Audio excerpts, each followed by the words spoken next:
time to spread my demon wings and fly. Radio Free Intimate episode 352. Been covering a lot of stuff in the realms of doom and gloom lately. I don't think we've played anything uplifting since that Eisenwinter episode a month ago. So I figured I'd switch things up a little bit with another US power metal episode. Kind of like that one I did back in April, episode 323. People seem to dig that episode, particularly the band Griffin was blowing a lot of people's minds. So this time around, I've got another 3 bands that were all similarly mind-blowing when I found out about them. All 3 of these bands got really unique ways of playing that power metal stuff, which seems to be a common thread amongst US power metal in general, which is probably why that whole scene is a solid second place in my own personal death metal, black metal, scumbag, power metal tier list. Top spot, of course, goes to all that wacky Japanese stuff that sounds like...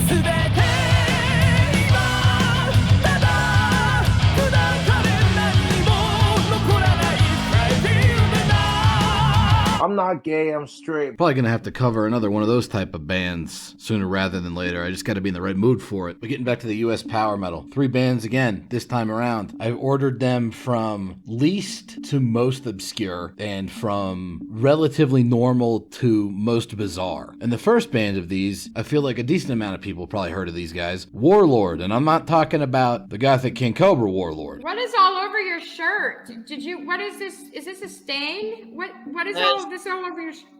That's grease from alcohol. No, we're talking about the old school power metal band from Los Angeles. They started in 1980. They've put out a whole bunch of stuff. They've always kind of been a project band for drummer Mark Zonder and, until he passed away recently, William Samus. They've had a whole lot of different vocalists over the years, and every time they get a new vocalist, they always rename him Damian King. I believe Damian King III was actually the current vocalist for Hammerfall, but we can't really hold that against Warlord. Damn, that's hateful! When it comes to Warlord, I'm way more into their 80s stuff anyways, with vocalist Damian King #1 and Damian King #2. Damian King #1 being on the Deliver Us EP from 1983, Damian King #2 being on their Soul 80s full-length album And the Cannons of Destruction Have Begun. These 2 releases sound pretty similar. I slightly prefer Deliver Us, because I kind of like Damian King's vocals a little bit more than Damian King II's, but they're both pretty solid releases, and they actually share a lot of songs between the 2. Might help explain why Warlord didn't get as big as they should have gotten back in the day. That whole vocalist changeover thing kind of screw up you marketing yourself as a band. Point is, both of these releases are essential classics of power metal from the United States, and they both feature one of the greatest power metal songs of all time, Deliver Us from Evil, presented here in truncated form from their 1983 EP.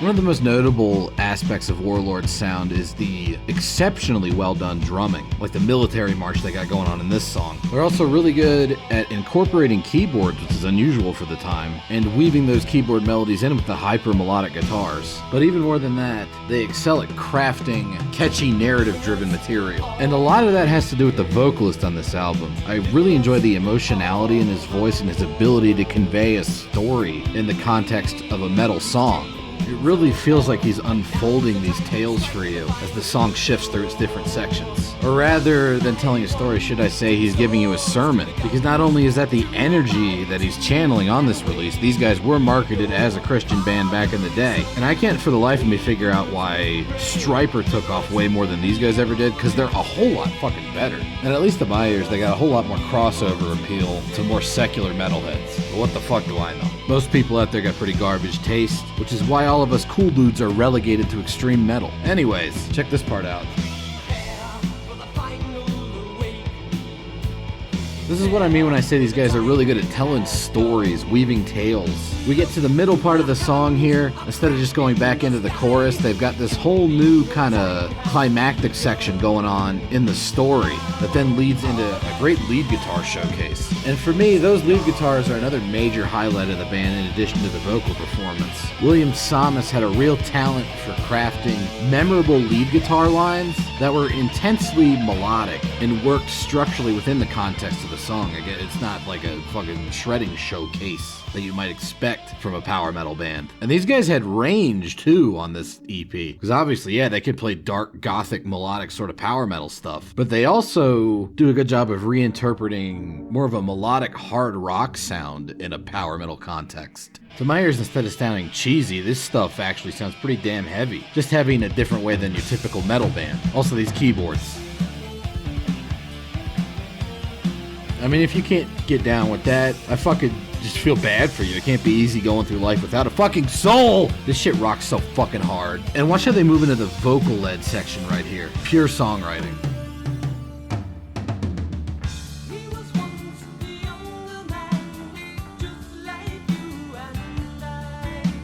Like, fuck, dude, that was clean as shit. So fucking smooth. And I love the emotionality of the vocals here. Speaking of which, he's doing that thing now where he's varying it up again. These songs got a lot of ups and downs to them. I don't know if I would call it progressive power metal, because it's pretty pop inflected. Whatever it is, it's well done. Great pop songwriting. Check this shit.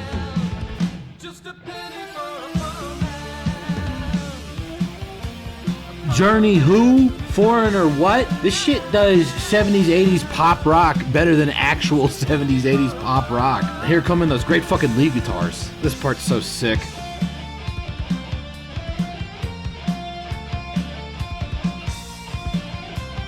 Like these leads, they're not just solos, they really are just like whole extra riff sections. And they're basically perfect. 1983's Deliver Us EP from Warlord, essentially a perfect release. The follow-up full-length album, as I mentioned earlier, I don't like it quite as much. They redo a lot of the songs from the EP, they had to change vocalists, and the new guy is pretty good. Doesn't blow my mind the same way the original guy did, but it's still a solid fucking album. It's got a much cleaner sound to it, which in a way kind of fits Warlord a little bit better. And the new songs that they wrote for this album are also super fucking sick. I mean, you gotta love this dude's drums. They always sound fucking great. Keeping it gangsta Monday through Sunday. And I really dig the darkly polished sounding production they got on this album. Really helps the guitars pop out, especially on parts like this. This dude does not fuck around. That is some crazy fucking shit. Here's the new vocalist. Don't like him as much as the old guy, but he does a good job. I also like how they sped up once they went into the verse here. That's interesting. And this fucking chorus here, just so darkly melodic and slick sounding. Everything these guys did in the 80s was just so slick and smooth. In a good way. It's like they took the best elements of more pop-oriented songwriting and applied them to this sort of neoclassical power metal thing in an interesting way. Like the back and forth going on between the guitars and the vocals here. Super catchy. And of course it goes back into that sick guitar shit from the beginning of the song that I love so much. Which then collapses into, honestly, a rather progressive sounding instrumental power metal section. Maybe these guys are prog power metal after all. Prog pop metal. I mean, Crimson Glory did it, and I like that, so I like it when these guys do it. Like with this build up right here, you can tell they're about to jump into some weird shit. Hope you're ready to get abducted. I mean, the song's called Aliens, so it's gotta be kind of weird, you know? Real spacey-like. I can't really vouch for their later material, but everything Warlord did in the 80s was fucking spectacular. I feel like a decent chunk of you guys probably already knew about them, but if you hadn't, I mean, did you hear that shit? It was fucking awesome. Up next, getting a lot more obscure, a band I found out about because I ordered a load of buttons from a Greek eBay account like 15 years ago. I bought the whole pack because I was looking for stuff from Slaughter Extroises and Savage Grace, because even as a Goo Goo Gaga baby, I had impeccable taste in metal. I'll have like a little fart slip out, you know, it happens. But that's when I turn around and I'll sniff up the fart myself as quickly as possible. But in amongst these buttons from bands I already knew, I saw one for a band I didn't know at the time, Mystic Force. Had never heard of them. Turns out they're a progressive power metal band from Baltimore. And kind of like with Warlord, my favorite releases from them are an EP and a debut full-length album. Or in this case, it's like a combination of 2 EPs and a full-length album. The 2 EPs got put out on 1 CD. It's called Shipwrecked with the Wicked. And again, like with Warlord, there's a song on here entitled Shipwrecked with the Wicked that's kind of the best fucking thing ever. These guys, compared to Warlord, are super fucking technical technical sounding. Guitar is really just all over the place, but they combine that technicality with a sort of pop metal sensibility that actually reminds me a lot of that Dutch band Jewel that I covered back on episode 206. It's almost like tech hair metal. Anyways, like with the Warlord song Deliver Us From Evil, the chorus to Shipwrecked with the Wicked, kind of the best thing ever. Don't know how you could go through life not enjoying this, having heard it. I mean, check these vocals.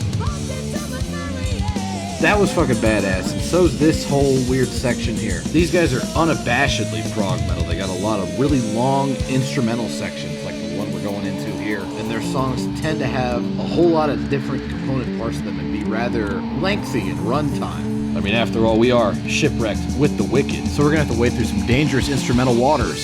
Starting out with this super cool kind of liquid lead guitar section. Rhyme of the Ancient Mariner on some potent hallucinogens. Then it gets even more technical, almost kind of vector but power metal kind of thing going on here. That fucking bass guitar isn't fucking around either. And where Warlord were pretty much all heavy metal all the time, these guys, as you're hearing right now, get pretty fucking dark and pretty fucking thrashy. Watch this.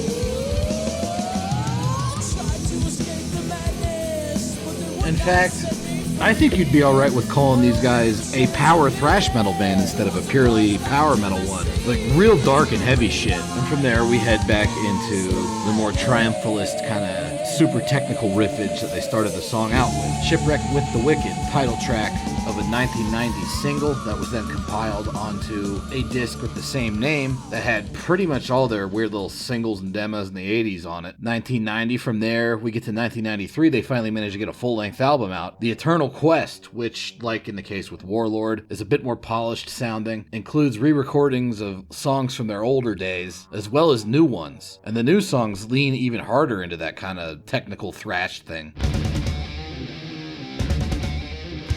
I mean, that's a solid thrash intro riff, right? But then check this shit out.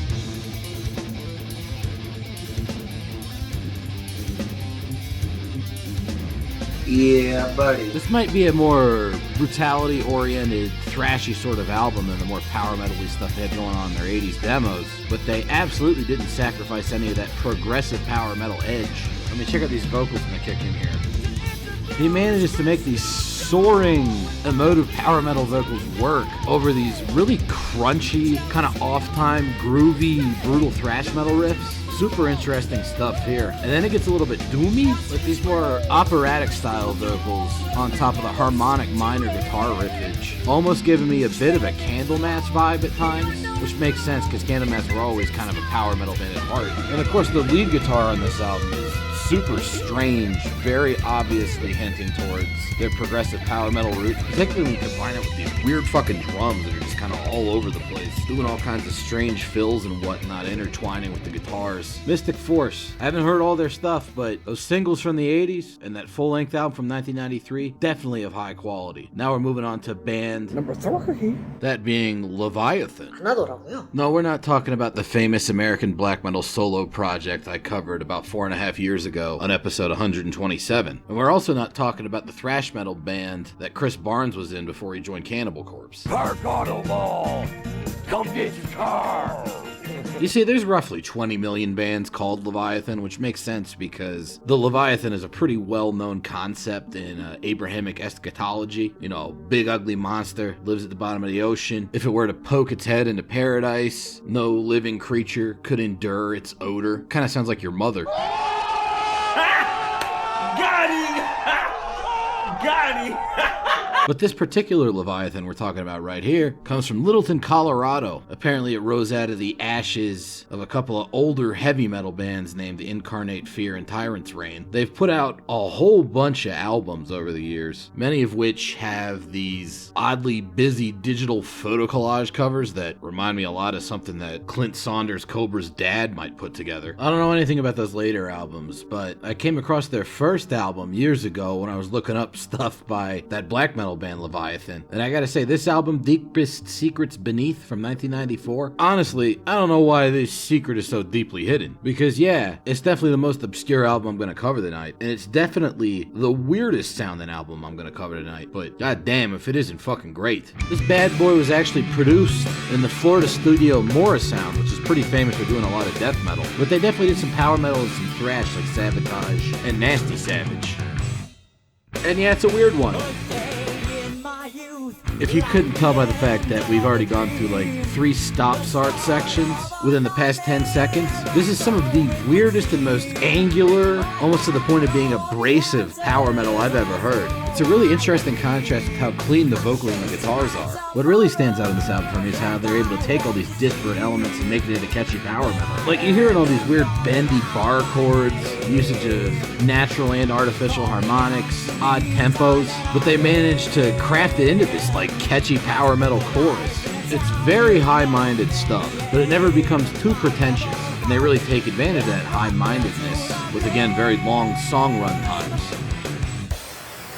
where the songs earn their long length by having all these different sections to them. Vocalist in this band, if you're sensing a common theme tonight, is also very effective at communicating emotion. He's got a very unique tone to his voice, almost kind of a weird, sharp, cold, but also liquid quality that fits the aquatic concept of the record, and does a very good job of cutting through the very dense arrangements. And they are dense. I mean, are you hearing these weird fucking drums getting downright jazzy at points? And the guitars manage to do all these super cool melodic bits without sacrificing any of that prog rock intellectualism. There's a huge emphasis on guitar harmony, but there's just as much heavy percussiveness going on. And despite all that, they know when to reassure the listener by bringing back some dope riffs from earlier in the song. Because I gotta tell you, the guitar riff you're hearing right now, it's probably one of the weirdest guitar riffs I've ever heard that still manages to get very much lodged into my head. It's catchy shit. What really makes this band stick out for me amongst almost any other power metal band is the way they manage to combine this like really percussive, angular, off-time feel with very cleanly done harmonized melodies. Like this whole bit right here, it's almost like you took a folky melodic death metal sort of harmonized riff and just threw it through a cheese grater and then tried to reconstitute it. And then this part coming up right here,